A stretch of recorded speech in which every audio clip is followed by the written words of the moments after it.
তৌহিদের উপর কনফিউজ করে দেওয়া হচ্ছে, সেকুলার মাইন্ডেড করে দেওয়া হয়েছে ছেলেদেরকে। আপনি একটা ছেলের দিন রাত এগুলা সব দেখেন সে কিভাবে অতিবাহিত করে। যেই জীবনের তিলাওয়াতে কোরআন নাই, পাঞ্জে গানার নামাজ নাই, জিক্রে ইলাহি নাই, দরুদে মুস্তাফা নাই, আপনি কেমনে করে বলবেন সেই দিনের মধ্যে আছে? আপনি তাহাজ্জুদ পড়েন, ফাবিহা, সুন্দর কথা, কিন্তু আমার সন্তান তাহাজ্জুদ দূরের কথা, পাঞ্জে গানা দূরের কথা, জুমার দিন একটার সময় গিয়ে 3টা সিজদা দিয়ে চলে আসেছে। এটা যদি এই প্রজন্মের অবস্থা হয়, 100 বছর পরে যেই প্রজন্ম আসবে তার অবস্থা কোথায় গিয়ে দাঁড়াবে? সুতরাং আমরা যারা দাওয়াতি কাজ করি, আমি বিনয়ের সাথে বলবো, পড়েন, অতঃপর পড়েন, অতঃপর পড়েন, ফিলোসফি পড়েন, দর্শন পড়েন, ছেলেদের মাইন্ডসেট বোঝার চেষ্টা করেন, সাইকোলজি পড়েন। আমি গতকালকেও বলেছি, অর্থনীতিবিদদের দৃষ্টিতে এই সময়টাকে বলে এইজ অফ প্রোডাক্টিভিটি, যেখানে মনোবিজ্ঞানীরা বলছেন এটা হচ্ছে age of anxiety, age of anxiety.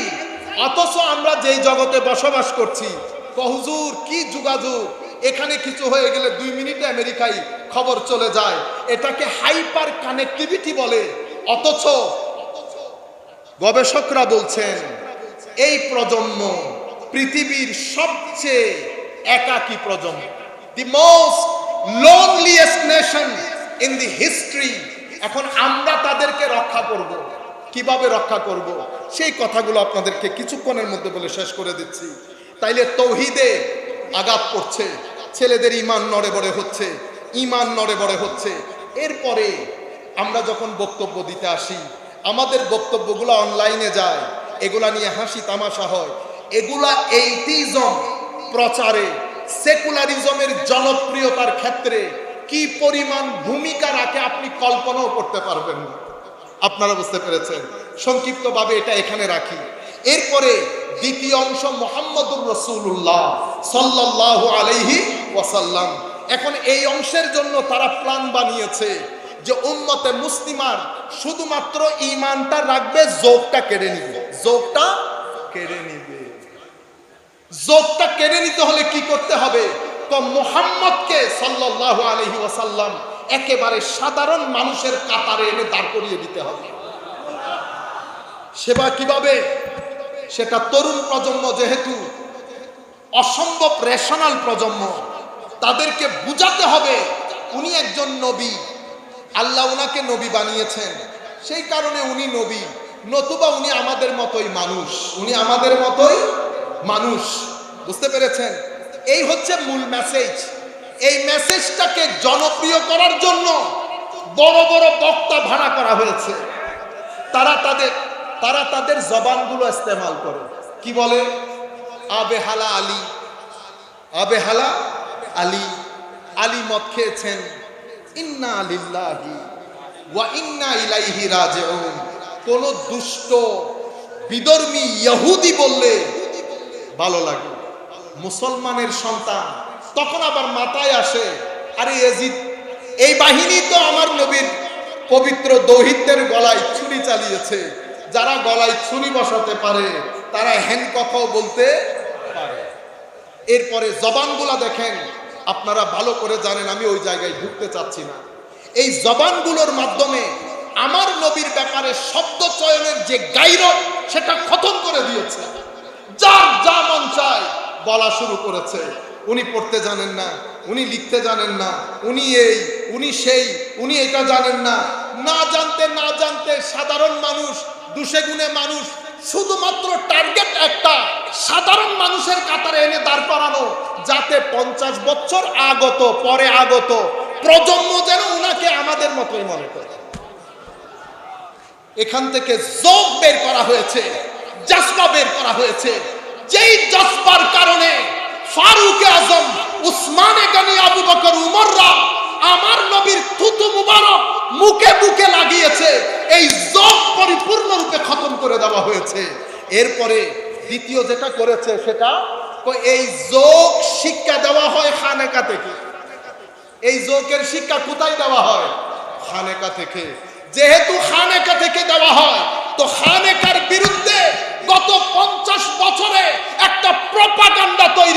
হয়েছে ওয়ান পয়েন্ট এজেন্ডা, এরা সব ভণ্ড, এরা সব ভণ্ড। এর মধ্যে আমাদের কিছু কৃতকর্ম আমি আপনাদেরকে বলবো। আমি হযরতে গৌসে মাঝভান্ডারীকে সামনে রেখে বলছি, আমার কারো কোনো ভয় নাই। হুজুর খুশি থাকলে আমার জন্য যথেষ্ট। এই পর্যন্ত কেউ প্রতিবন্ধকতা সৃষ্টি করতে পারে না। আমার নবী, নবীর আল যতদিন খুশি থাকবে, দুনিয়া থেকে চলে যাব সমুদ্রের মতো তরঙ্গ সৃষ্টি করবে এই মেসেজ, এটা মারা যাবে না। ফতোয়া নিয়ে ডুবে যাবেন, এই আওয়াজ লাখো তরুণের অন্তরের মধ্যে রেভলিউশন তৈরি করবে ইনশাআল্লাহ। সম্মানিত উপস্থিতি, আমাদের কিছু কৃতকর্ম। আমি মুরিদ, আমার এলাকার মসজিদে নামাজ পড়ি না। আমি মুরিদ, সূরা ফাতিহা পড়তে জানি না ভাই। আমি মুরিদ, আমি আমার এলাকার মধ্যে ভালো মানুষ হিসেবে পরিচিত না। সব কিছু মিলে প্রপাগান্ডার মধ্যে এগুলো আইটেম হয়েছে। অথচ সব মুরিদকে এরকম 10 জনকে প্রপাগান্ডার আইটেম করা হয়েছে, 90 জনকে ডিসরিগার্ড করা হয়েছে। হে আমার যুবক তরুণ প্রজন্ম, রুয়ে জমিনের মধ্যে তরিকতপন্থীরা যেই পরিমাণ মানুষকে সহযোগিতা করে, সেই পরিমাণ কোন রাজা বাদশারাও করে না। যেই পরিমাণ ক্ষুধার্ত এখানে এসে খাদ্য আহরণ করে, কোন রাজা বাদশার দরবারেও যায় না সেই শতটুকুন মানুষ। কিন্তু এগুলাকে ডিসরিগার্ড করা হয়েছে, এদের খেদমতকে ডিসরিগার্ড করা হয়েছে। শাহজালাল ইয়ামানি রাদিয়াল্লাহু তাআলা আনহু এই যে ড্যাগের মধ্যে হাত দিয়েছে, এটা ড্যাগের হাত না, এটা এই ষড়যন্ত্রের একটা অংশ। আপনারা বুঝতে পেরেছেন? সম্মানিত উপস্থিতি, আমি আপনাদেরকে বলছি, উর্সকে প্রপাগান্ডার আইটেম করবেন না। তরিকত তাসাউফকে আপনারা যারা যেই দরবারের সাথে সংশ্লিষ্ট, দরবারকে প্রপাগান্ডার আইটেম করবেন না। নামাজ কেন পড়বেন না? কিভাবে আপনি বিছানায় পিঠ লাগান? আমার আল্লাহর দরবারে সিজদা না দিয়ে আপনি কেমনে বিছানায় চলে গেলেন? কে বলেছে আপনাকে আপনার মুর্শিদ আপনার জন্য সুপারিশ করবে? এরা সেই মুর্শিদ যাদের জিন্দেগির মধ্যে একটা নফল ছুটার কারণে সারা রাত কানে হাত দিয়ে এক পা তুলে আল্লাহর দরবারে যারা দাঁড়িয়ে থাকে, কেমনে বুঝলেন তারা আপনার নামাজ না পড়লে মাফ করে দেবে? কে বলেছে আপনাদেরকে এই কথা? যারা বছরের পর বছর, মাসের পর মাস সোনার বিছানা ত্যাগ করে একাকিত্বে আল্লাহর শরণে গুম হয়ে যাওয়ার জন্য পাহাড়কে বেছে নেয়, তারা কেমনে আমার মতো বেগাইরত নামাজ পড়ে না তাদেরকে বরদাস্ত করবে? কখনো না। আপনারা ভুল তরিকত বুঝেছেন। কোন দরবার, হুজুর গৌসে মাইজভান্ডারী তো অনেক দূরের কথা, কোন দরবার, কোন হক্কানি আলেম এটা কখনো বরদাস্ত করবে? আপনি ভুল বুঝেছেন। আপনি ভুল বুঝেছেন। গৌসে আজম শেখ আব্দুল কাদের জিলানী। আমাদেরও একটু সচেতন হতে হবে। যা মন চায়, যেখানে আমি কত এডিট করে করে কথা বলছি, সব কথা তো সবাইকে বলা যায় না। আপনি মাহফিলে বলে দিলেন হুজুর আব্দুল কাদের জিলানীর মুরিদ হলে আপনার আর কোনো ভয় নাই। আল্লাহর ইজ্জতের কসম, প্রথম যেই দিন এই কথা শুনেছি আমি তখন অনেক ছোট। আমি বলেছি আর যাই হোক হুজুর গৌসুল আজম এই কথা বলতে পারে না।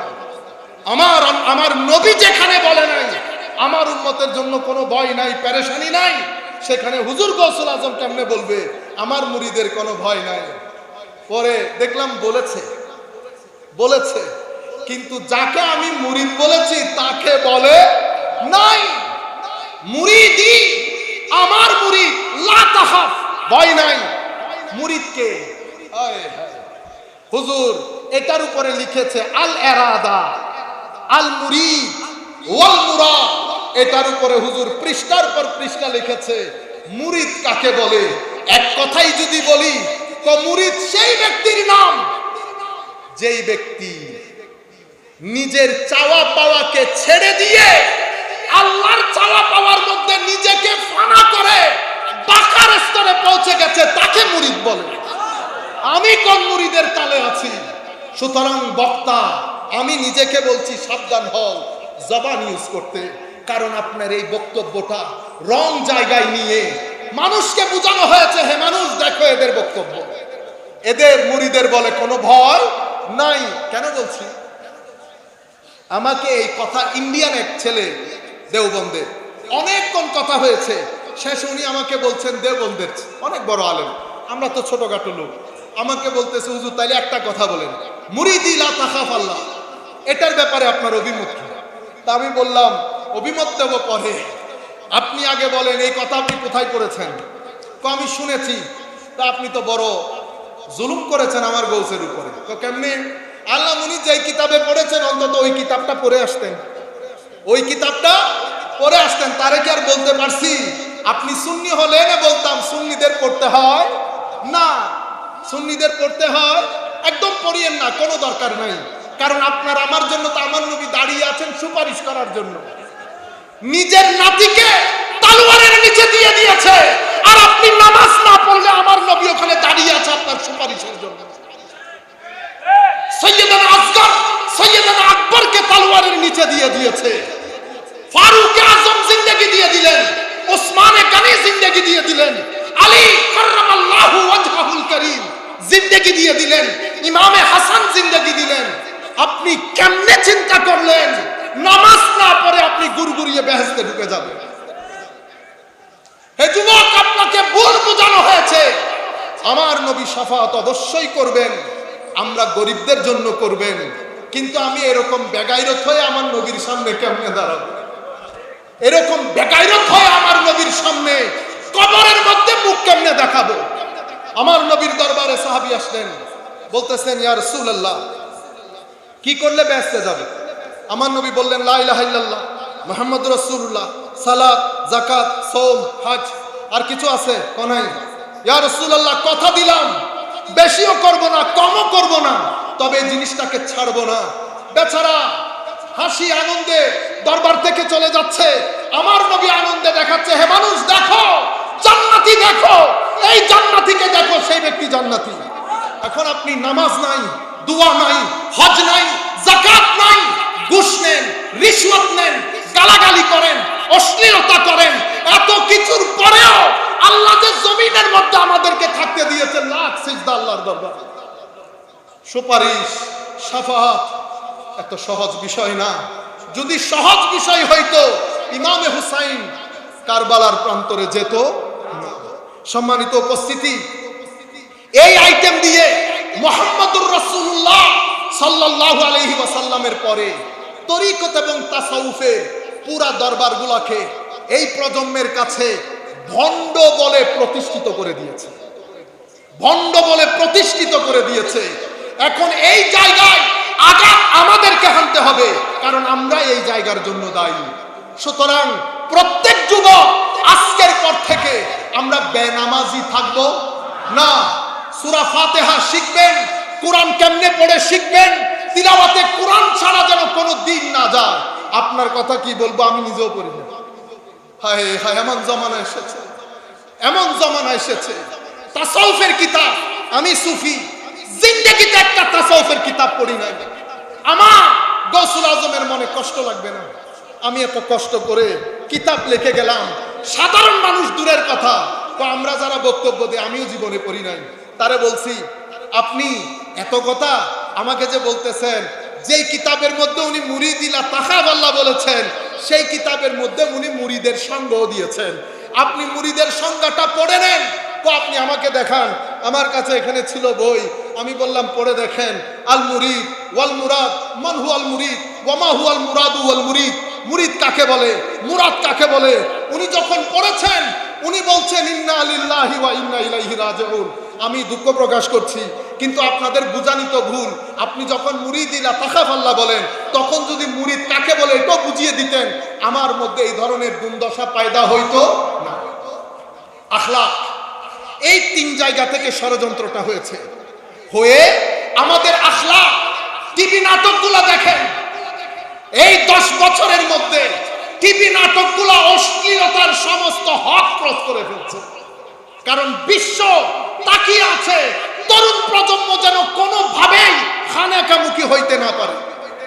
খানেকাগুলো বন্ধ করে দাও, খানেকা বন্ধ করার জন্য আমাদের এখানে আরেকটা কনসেপ্ট দেওয়া হয়েছে, তাবলীগে দ্বীন। তাবলীগে দ্বীন এটা কোথায় হয়? এটা মসজিদে। একই জিনিস, উনি যাহা করেন ইনিও তাহা করেন। ফারাক শুধু এতটুকু, একজন শুধু আয়াত বলেন, আরেকজন মুখে আয়াত পড়েন, সিনা দিয়ে আয়াতের নূর ট্রান্সফার করেন। একটা হচ্ছে কোরআন, আমার নবী গদিরে খুমের মধ্যে বলেছে কিতাব আল্লাহ ফিহিল হুদা ওয়ান নূর। কোরআনের মধ্যে কি কি আছে? কোরআনের মধ্যে হেদায়েত আছে, কোরআনের মধ্যে নূর আছে। এখন নূর কি এমনি বের করতে পারবেন? কোরআনের নূর কি বের করতে পারবেন? কোরআন কি কম মানুষে পড়ে? হায় হায়, কোরআন সবাই পড়ে, কোরআনের নূর সবার অন্তরে যায় না। কোরআনের নূর কার অন্তরে যায়?